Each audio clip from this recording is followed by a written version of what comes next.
Assalamualaikum warahmatullahi taala wabarakatuh. Aku terikut suara Mickey Mouse.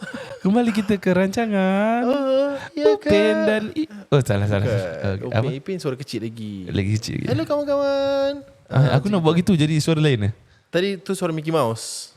Alamak, maafkan saya. Orang suara Upin Ipin. Oh, ya ke? Yeah. Oh, ya ke? Ya, selamat datang ke. Betul. Cakap cuba ikut aku punya line apa aku selalu cakap. Selamat datang ke Oh Ya Ke para pendengar. Apa khabar anda di rumah sana? Alhamdulillah, selamat kita kembali. Hari ini kita ada tetamu khas didatangkan daripada Punggol yang bernama Ahmad Jufri Alwen. Tepuk-tepuk belakang. Kata orang buat live selalu bukan pakai benda tu kan.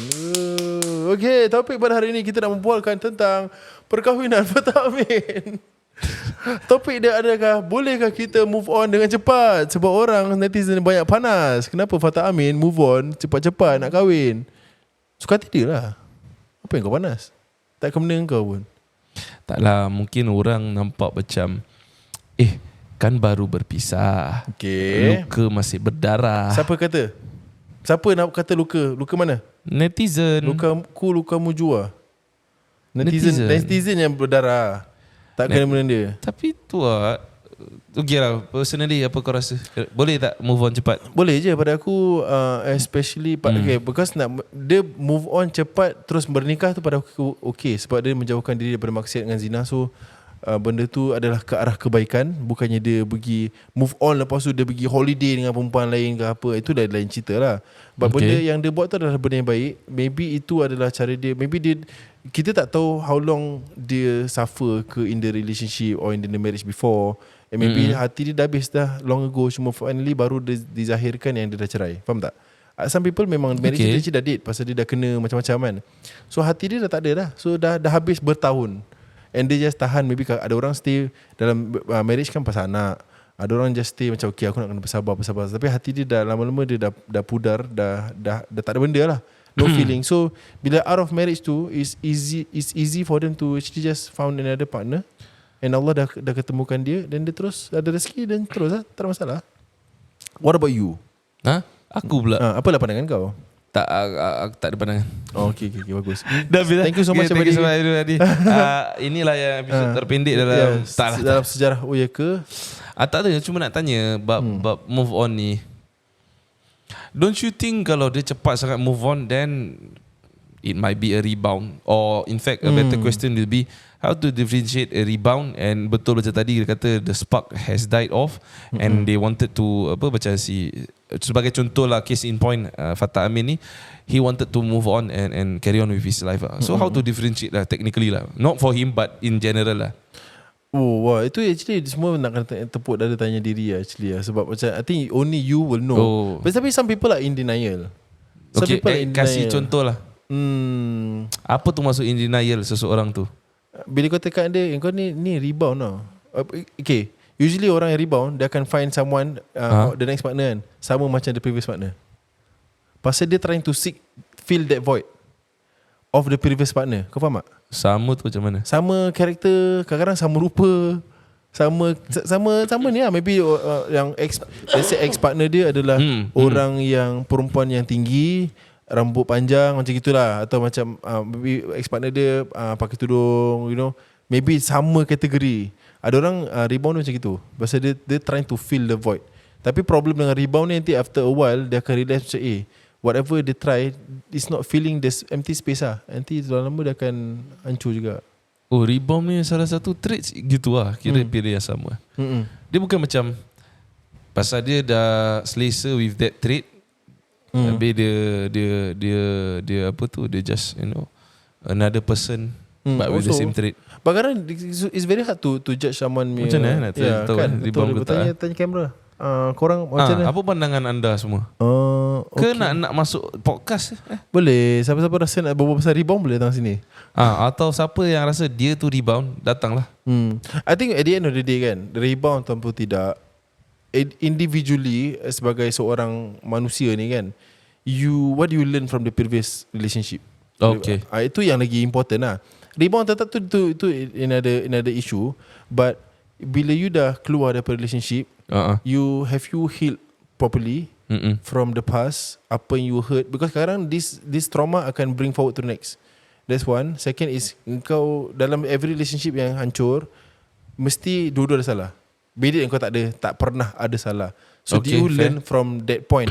Do you learn, okay, duluan actually aku jarang ajak isteri aku berjemaah. Aku next minute aku nak kena improve on that. Kau faham tak? Faham? So this is, pada aku, this is the main 2 points lah. Whether kau can identify these 2 traits. Okay. Okay. So dalam bab move on ni kan, aku ada satu soalan nak tanya. Ni tak tahu personal ke tak. Silakan. Cuba lah. Kalau tak aku tak jawab. Okay. Contoh macam gini Tak jawab. Tak. Apa? Okay. Okay. Aku pernah tanya ada seseorang ni lah, members lah. So apparently dulu mereka pernah bersama. Lepas tu sekarang member aku ni dia dah rumah tangga lain lah, kan. Tapi dia get to know yang pasangan dia, as in ex pasangan dia, berumah tangga dengan orang lain kan. Lepas tu aku kacau dia, aku cakap, kau rasa apa tak? Kau dapat tahu yang member kau nak, yang kau punya mantan pasangan kau ni nak berumah tangga lah. Sekali dia cakap, kau tak tanya, aku tak rasa. Sekarang kau tanya, aku rasa lah. Terus cakap, bodoh lah kau, Rul. Tak lah, aku just nak tanya lah macam, pasal nampak macam betul dah move on. Orang move on dah tak terfikir. Tapi bila benda ni jadi, usually lah akan terasa. Kenapa akan terasa tu Is it normal tu terasa, ataupun kalau you dah betul-betul move on, you shouldn't terasa anymore? Entah, I think this is individually, sebab ada orang macam kau dah so used to that person for let's say 10 to 20 years. Kau dah kenal orang tu. Kau tak imagine them working with another person by their side.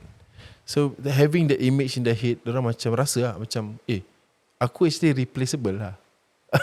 I think that's what hurts lah. I think itu normal human Rasa nature. di replace tu hurts lah. Yeah.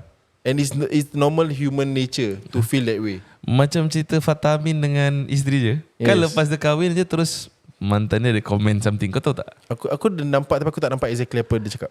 Dia cakap, kalau tak silap saya, dia kata, aku tak ingat exactly, tapi something like, Allah selamatkan saya daripada, Kira-kira dia dodge a bullet lah. something like that tau, daripada seorang yang begini tau. Sekali orang komen, kenapa bila lepas Fatah Amin kahwin je baru dia nak ini. Kira gosip lah, this is all gossips kan. Tapi on real life lah, kira real life matters kan. Macam you cakap move on, tapi you masih terasa, is that really move on ke, ataupun is totally fine to move on and still feel something? I think it's still okay. Sebab macam at the end of the day, like I said lah, pasal you have a lot of memories with this person. Walaupun kau move on dulu. Kau move on okay. Kau move on okay, tapi habis orang lain move on tak boleh. kau terasa kena replace gitu lah. Kan. Pasal kau replace orang lain, okay, kau dah start kau new life, ada anak baru, semua okay. Bila kau punya ex-wife atau ex-husband kau get married, kau pula bingit. Itu macam gitu tak fair lah. Tapi like I said lah, benda tak boleh tu elak kadang-kadang semua orang rasa benda tu. Cuma kau zahirkan ke tak je. Pada aku lah. Kan? Itu apa dia, ulang lagi yang kepedihan kata-kata tu. Semua orang akan rasa kepedihan ex-wife, ex-husband, ex-partner lah kan. Bila diorang move on with another partner. Cuma whether orang tu mengaku dan menzahirkan and tell, macam admit. Kadang-kadang diorang just diam je. Tak, aku okay. Tak lah, aku happy untuk dia lah. Dalam hati perit. Kau tak tahu apa? Kan. Itu macam taklah, aku happy lah, alhamdulillah, dia pun dah apa, dah berumah tangga, dah anak. Tapi dalam hati macam, apa yang aku terasa? Aku ada orang walaupun tak menzahirkan, dia macam cakap mendoakan, itu lebih better daripada macam dia ni kau tahu lelaki yang dia baru sekarang ni bukannya bagus. Tapi tu tak baik sih. Itu lagi teruk. So aku ready orang menzahirkan dengan baik, macam aku mendoakan. Pasal ada orang macam gitu, ada orang salty. Pasal dia tahu yang macam maybe to him lah, macam let's say put in lelaki the ex-wife dia move on with someone who is better than him. So dia akan rasa macam maybe lelaki ni better than him can be mean in many ways for different people. Ada orang pasal dia lebih kaya, maybe dia lagi ada kereta, dia ada kelebihan dalam kewangan. Pada dia lebih. Ada orang macam lebih in status, maybe dia lagi popular. also can be lebih daripada dia apa.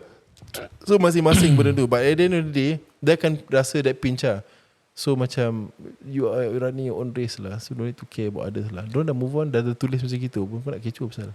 Itulah tu yang nampak macam apa gini. Habis macam member cerita macam aku terasa juga lah. Dia cakap macam gitu kan. Excuse me. Cuma Asyhadu an la ilaha illallah. Astagfirullahaladzim. Alhamdulillah. Taklah, aku tak tahu lah macam, aku tak tahu whether kalau aku put in that situation whether I will feel the same. Cuma the fact yang bila dia cakap macam gitu kan, terus macam oh kira move on ni pun masih boleh terasa lah. Boleh lah.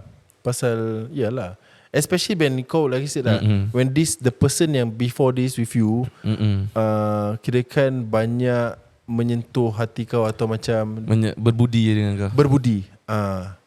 Banyak budi. And kau tahu, and kau acknowledge yang dia ni actually ex-partner kau ni yang tolong kau banyak. Oh, that's one thing lah. lagi mudah terasa. Betul. Okay, Kalau excuse me, batuklah dulu Ustaz. Batuk sepuas-puasnya.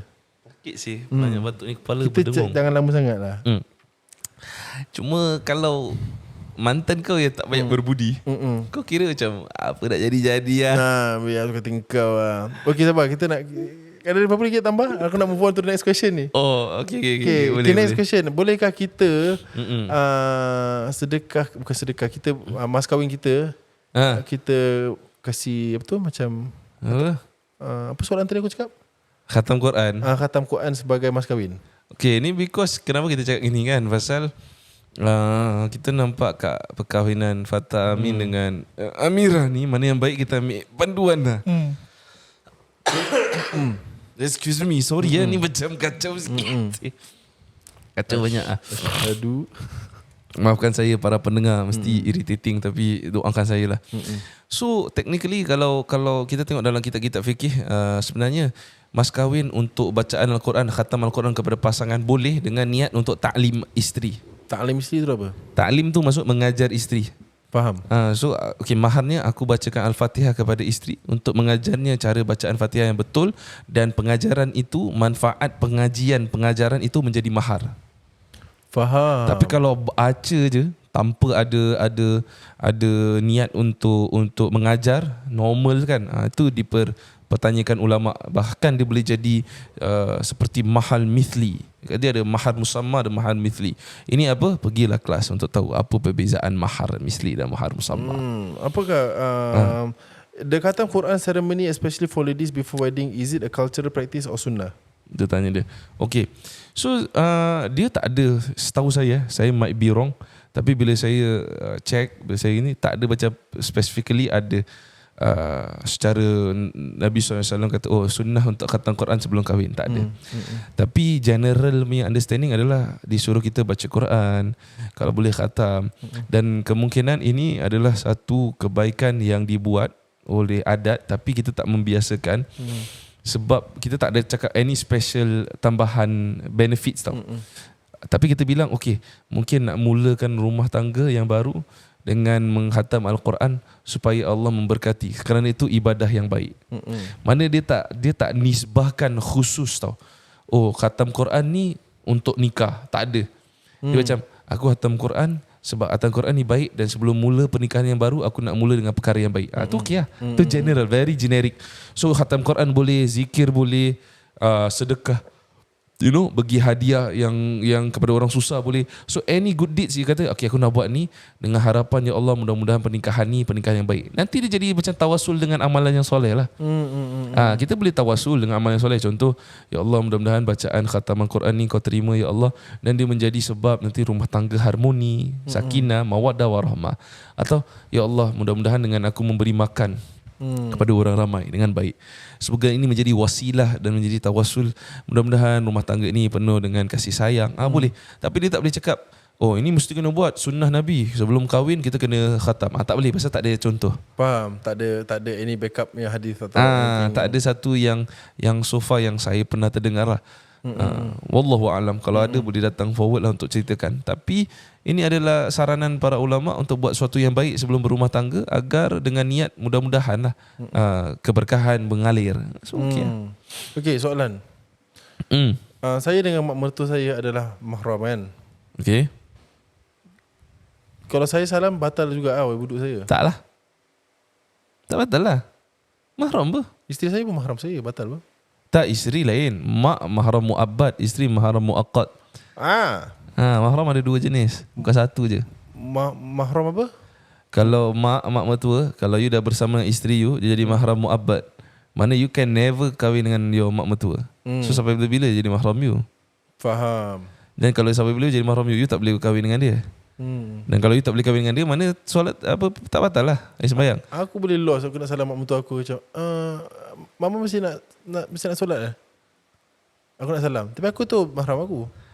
Cuma mahram apa nama dia? Mahram mu'abbad. Sampai bila-bila. Macam kakak kita, adik perempuan kita, mak kita. Ni lah. Tapi kalau isteri, dia mu'aqqad. Dia sebentar. Kalau berpisah, cerai dah habis. Dah tak mahram lagi. Itu perbezaan dia. Penting belajar ilmu agama. Jadi tahu. Tapi kalau you belum bersama isteri, mak tu masih mahram mu'aqqad. Sebab boleh kahwin dengan mak. Kalau let's say dengan isteri tu, sekali isteri meninggal ke tak sempat bersama, dan mak tu kira, kalau misal kata mak suami dah meninggal ke ataupun dah berpisah, mak tengah keseorangan kan, anak kahwin dengan apa tu namanya, suaminya kan. Lalu anak tu sakit ke apa ke, meninggal, tak dapat bersama, suami dengan tu dah bukan mahram lagi. Repeat balik. Okay. Ali. Okay. Tanah Ali lah. Johnny. Abu. Okay. John. Okay, John. Okay, John dah masuk Islam. Okay. John kahwin dengan apa tu? Siti ada mak nama Satu. Okay. Okay, Satui. Apa pasal Satui? Macam perempuan. Siti kahwin dengan apa tadi? John. John dengan Siti tak pernah bersama sebagai suami isteri. Okay. Dan Siti pun kemungkinan meninggal sebab sakit. Satui pula adalah seorang balu kematian suami. Dan pada saat perkahwinan itu, Satui tetap mahram mu'aqqad. Dan bila Siti meninggal, satu yang mak mertua kepada John ni, tu dah jadi bukan mahram balik lah. Pasal dia belum bersama si isteri. Dia selagi dia belum bersama, dia muakkad juga. Kalau dia dah bersama, isteri tetap muakkad, mak mertua jadi mu'abbad. Jadi forever. Faham. Okay. Kalau kahwin dengan janda, mahram muakkad. Belum tu bersama tak bersama muakkad. Pasal boleh cerai, boleh dah habis kan. Tak kira lah janda ke dara sama je. Anak-anak dia pun sama lah. That means anak dia muakkad. Kalau aku dah bersama mak dia, jadi muabbad. Betul. Anak dengan mak ikut. Faham. Saya kalau aku kahwin janda tapi tak bersama, isteri meninggal, aku boleh kahwin anak dia. Betul. Interesting. Pasal kira belum bersama, jadi tak ada fitnah kat situ. Tapi kalau dah bersama tak boleh, pasal dah itu untuk mengelakkan lain-lain. Tapi sebenarnya ni atas hukum fiqh lah. Selebihnya boleh check lah perbahasannya lah. Faham. Okay, ni benda itu very important lah. Pasal especially nak salam lepas solat, kan biasa dah habis solat kita salam mak kita, bapak kita, mak mentua, salam kan. So, interestingly, kalau contoh you ada anak, isteri ada anak, anak dengan anak tu adik-beradik tiri kan, tu bukan mahram faham tak? Bukan mahram Kan, pasal you anak tu daripada anak lain, suami lain, daripada suami lain. Kalau sama bukan mahram. Adik-beradik tiri bukan mahram. Kira dah tak boleh touch each other. Melainkan you ada anak dengan isteri. Terus boleh kahwin, tak boleh kahwin? Actually boleh kahwin lah. Okay. Actually boleh kahwin. Weird. Tu jadi keluarga 69 P. Ramlee punya cerita. Okay. Ini kahwin itu, ini kahwin itu. Actually program nasional tak boleh lah. Doesn't work that way. Tak, dalam cerita tu dia memberitahu mana yang boleh kahwin, mana yang tak boleh kahwin. Tapi you tengok balik cerita tu, saya pun dah terlupa siapa kahwin dengan siapa. Anak dia Piramli kahwin dengan mak dia. Ha? Piramli kahwin dengan mak dia, bapak dia kahwin dengan anak dia. Anaknya siapa? Anaknya isteri Piramli. Isteri Piramli is? Okay, isteri Piramli kahwin dengan perempuan ni mak. Okay. Okay. Okay, anak tu dah jadi Piramli punya anak lah. Kan? That means Piramli punya bapa is isteri dia punya bapa ah. Ha? Kan? Isteri bapak mentua lah. Tapi bapa mentua dia pergi kahwin anak dia. Tu tak boleh lah. Tak boleh lah, kan? Tak boleh. Tapi kalau dah terjadi macam tu macam mana? Tu nanti fasah sendiri lah. Mana ada hukum terbatalnya perkahwinan tu lah. Salah satu lah. Second lah. Siapa second lah? Siapa yang second bapak lah? dia lah. Tapi macam yang tadi kan, yang adik-beradik tiri ni, sebab bukan mahram. Pasal males itu anak you and isteri. Faham tak? Itu betul. Kira anak seayah ataupun anak seibu, tu boleh. Itu mahram. Anak aku dengan isteri aku sekarang, anak dengan anak dia sekarang ni bukan mahram. Mahram, itu mahram. Anak engkau dengan isteri lain, contoh. Faham tak? Okay. Sama mak mahram. Sama mak mahram, sama bapak pun mahram. Dua-dua tetap mahram. Lain mak, lain bapak tak mahram. Tu nama adik-beradik tiri sebenarnya. Oh, akunya adik-beradik betul. Ha? Aku ni kira adik-beradik betul lah. Kau punya? Macam aku ada anak. Aku ada anak nanti. Dengan anak-anak aku ni. Diorang adik-beradik betul. Kira itu ada kira anak seibu. So adik-beradik lah. Adik-beradik seibu lah. Yalah. Dia ada adik-beradik sebapak, ada adik seibu, mahram lah. ada adik-beradik kandung sama, seibu sebapak. Yalah. Dan adik-beradik tiri tu kira yang tak sama bapak, tak sama mak atas dasar perkahwinan. Contoh sekarang engkau okey, jangan kau lah, lain orang lah kan. Kau lagi. Aku je. Okey, tadi Ali Ali Ali kahwin Siti. Siti ada anak sendiri bersama Samad, Ali ada anak sendiri bersama Salma. Anak-anak dorang boleh kahwin. Anak-anak dorang boleh kahwin. Anak-anak dorang bukan mahram. Nak kena jaga aurat. Tak boleh salam, tak boleh apa. Faham. Pasal tak ada kena mengena apa, tak ada kaitan apa, bukan daripada ni apa. Yang mak bapak dia kahwin. Anak-anak tu kan daripada hasil perkahwinan lain. Kalau aku kahwin isteri nombor 2. Okay. Kau kahwin isteri nombor 2. Anak-anak aku tu semua dengan isteri nombor 2. Dengan anak-anak aku sekarang ni bukan adik-beradik. Betul? Lagi sekali. Aku kahwin isteri nombor 2. Kau ada anak. Aku kahwin dengan isteri nombor 2. tak nak nama lah. Okay. Isteri nombor 2. Aku ada anak. Anak aku dengan anak-anak ni sekarang ni, dengan isteri pertama yang anak-anak bukan adik-beradik. Tiri. Dia bukan mahram. Betul? Betul. Faham. Diorang ada tiri. Ni semua tiri. Bukan mahram. Tapi yang anak kau dengan isteri pertama dengan ni boleh. Pasal aku sebapak. Pasal kau bapak dia. Faham. Walaupun ibu lain kan, isteri pertama, isteri kedua, tapi bapak sama. Tapi yang anak kepada isteri kau sekarang dengan suami yang lain, dengan anak kau dengan isteri yang kedua ni bukan. Faham tak? Asalkan dia macam connecting dots lah. Siapa demi connecting dots? Kalau tak ada connecting dots because of marriage, then tak mahram lah. Kalau because of birth of lineage, then kat situ kita tengok. Untuk tahu lebih lanjut, kalau tak faham, maknanya anda kena duduk di dalam kelas lah. Yes, jumpalah anda di kelas Oyeka pada setiap hari Ahad 9 malam hanya di Oyeka Zoom.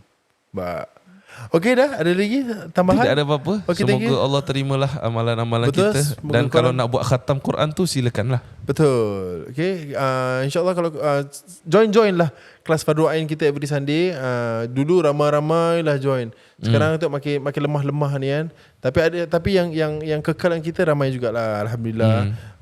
Betul. Terima kasih Aizul, Zati semua. So kita trying to do physical class. Kita trying to find a time, insyaAllah. Nanti kita dah ada plan, nanti kita update korang. Okay, thank you so much everybody kerana sudi mendengar kami di podcast Oyeka. Sehingga kita berjumpa lagi. Assalamualaikum warahmatullahi taala wabarakatuh. Waalaikumsalam warahmatullahi.